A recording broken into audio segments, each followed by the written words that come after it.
Мемлекеттер төтенше жағдайлар кезінде халықаралық көмекке жүгінеді. Шұғыл жәрдем апат зардаптарын жоюда қысқа мерзімдік көмек көрсетуді көздейді.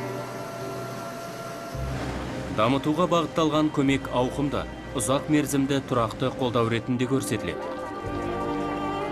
Алайда халықаралық көмек көптеген қызу пікірталастардың себебі болып отыр.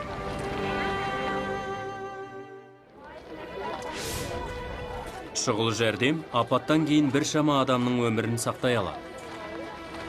2010 жылдың қаңтарында Гаитиде болған жойқын жер сілкінісінен кейін халықаралық құтқарушылар қирандылар астынан жүздеген адамды шығарып алды. Және аурудың таралуын шектеу арқылы мыңдаған адамды өлім аузынан алып қалды. Бұқаралық ақпарат құралдары мемлекеттің келешек дамуына қаражат жинау арқылы оның дәрежесін көтерді. Халықаралық қауымдастық жаппай қалпына келтіру жұмыстарына $100 миллион қаражат бөлді.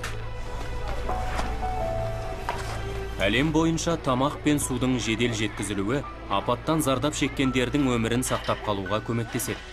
Сондай-ақ таза су мен санитариялық жағдайды дамытатын жобалар денсаулықты жақсартып, өмір сүру деңгейін көтеруге септігін тигізеді. Медициналық дайындық пен қорлар да маңызды рөл атқарады.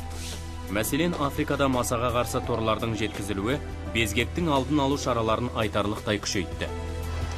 Ұзақ мерзімді ауыл шаруашылық және білім беру жобаларына берілетін көмектің де оң әсерлері бар.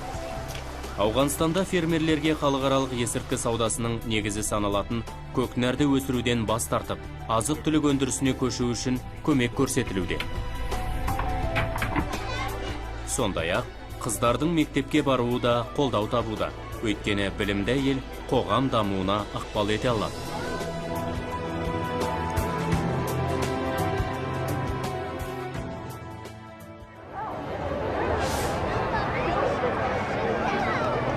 Бірақ көмек теріс мақсатта пайдаланылып, өзге жолға бағытталуы мүмкін. Көмек дамушы елдердің дамыған елдерге деген тәуелділігін арттыра алады. Және көмек саяси шарттар негізінде көрсетілуі мүмкін. Шартты көмек өз құнын 25%-дан 40%-ға дейін жоғалтады. Өйткені көмек алушы елдер бай елдердің тауарларын қымбат бағамен сатып алулары тиіс. Және көпшілік мұның адамгершілікке жат екенін айтады.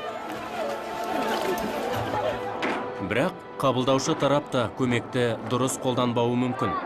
Халықаралық валюта қорының мәлімдеуінше, халықаралық көмекті алған елде жемқорлық деңгейі неғұрлым жоғары болған сайын, сол елдің табысы соғұрлым аз болады.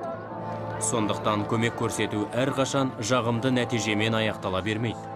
Гаитидегі қайырымдылық шаралары тиімсіз ұйымдастырылғандықтан, көптеген зардап шегушілерге көмек жетпей қалды.